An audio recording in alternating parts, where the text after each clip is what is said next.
एक बात नोट कर लीजिए, 15 जून से आज की बात 8:30 बजे से होगा।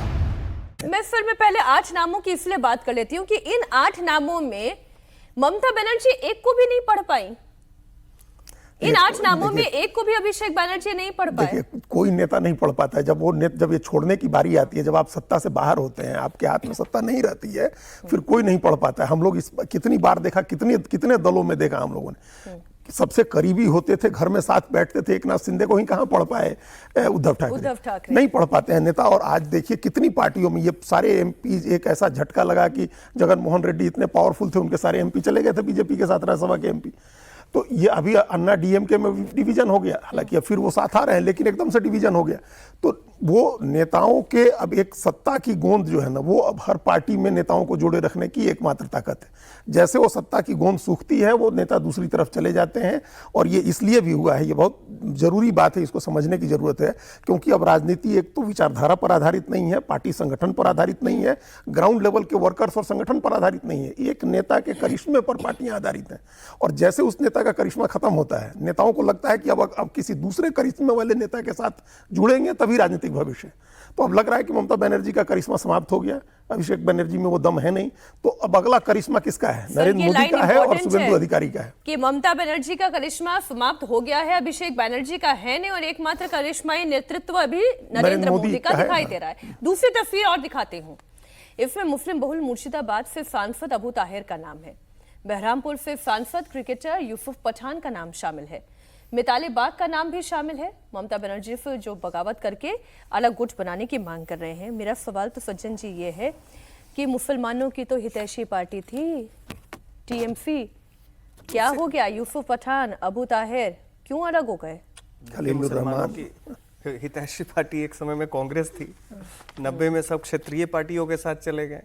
उसके बाद आप देखिए कि जब यूपीए आई तो छोटी छोटी मुस्लिम पार्टियां, ओवैसी साहब अचानक से राष्ट्रीय पटल पे आ जाते हैं, बदरुद्दीन अजमल उधर आ जाते हैं, कुछ समय के लिए पीस पार्टी और ये सब। तो मुसलमान भी जो अपनी लॉयल्टी है पार्टीज को लेके, वो बदलते रहते हैं। वो एक ने कहा कि जिसका डंडा हाई वही बड़ा भाई, एक ग्राउंड से कहा गया। वैसे स्थिति में जो अजीत जी ने कहा कि देखिए सुष्मिता देव जो सिलचर से हैं, असम से, जब उन्होंने रिजाइन किया, उनसे पूछा गया तो उन्होंने इंटरव्यू में कहा कि हम इररिलेवेंट नहीं होना चाहते थे, अप्रासंगिक नहीं होना चाहते थे। कांग्रेस में भी तो वो अप्रासंगिक हो गई थी, इसलिए वो गई थी टीएमसी में। राजदीप रॉय से हारी 2024 में, फिर वो हार गई, वो वहां के जो है। तो ऐसी स्थिति में हर नेता के पास जो देखता है आगे हमारा भविष्य है, नाराज तो सौगतो रॉय भी हैं, कल्याण बनर्जी भी हैं, लेकिन उनको लग रहा है कि आगे हमारा भविष्य नहीं बचा है अब।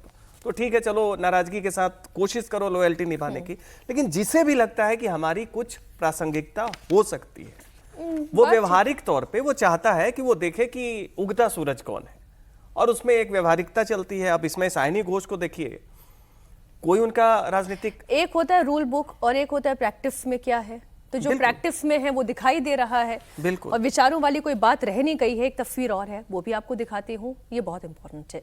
इसमें बांग्ला फिल्म के सुपरस्टार देव अधिकारी का नाम शामिल है। देव अधिकारी घाटाल से सांसद है, ममता बनर्जी के बेहद खास रहे हैं, लेकिन उन्होंने भी ममता बनर्जी से बगावत कर दी।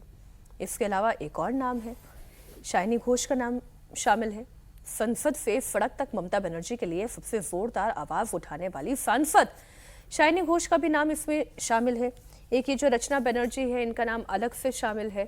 ये तो कुछ तो एक सीक्वेंस में नाम गए हैं, लेकिन शाइनी घोष हो गई, रचना बनर्जी हो गई, इन सबका इंडिविजुअल हस्ताक्षर है। ऐसा लग रहा है बात में तय हुआ है ये।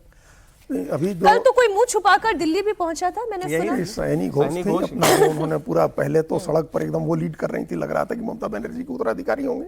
हम लोग जो कल बात कर रहे थे, ये एक और फिनोमेनन है। उनकी उम्र सिर्फ 33 साल है। और कोयल मलिक को देखिए, अभी तो 2 महीने पहले राज्यसभा भेजा है ममता बनर्जी ने, 2 महीने पहले अप्रैल में। यंग लेडी हैं, फिल्म अभिनेत्री हैं, और उन्होंने भी इस्तीफा देने का अपना इस्तीफा ईमेल से भेजा है। और यहाँ राज्यसभा सचिवालय की तरफ से कहा गया कि नहीं, आपको फिजिकली प्रेजेंट होकर के इस्तीफा देना होगा, तो वो भी दे ही देंगी। जिनका पूरे 6 साल का कार्यकाल बचा हुआ है, उम्र भी उनके साथ है। तो ये यंग एज के लोग जिनसे ज्यादा कमिटमेंट की उम्मीद की जाती है, अब उनसे भी कोई आप कमिटमेंट की उम्मीद नहीं कर सकते हैं। पुराने लोग जो हैं, उन्हीं से थोड़ा बहुत कमिटमेंट उनमें बचा हुआ है।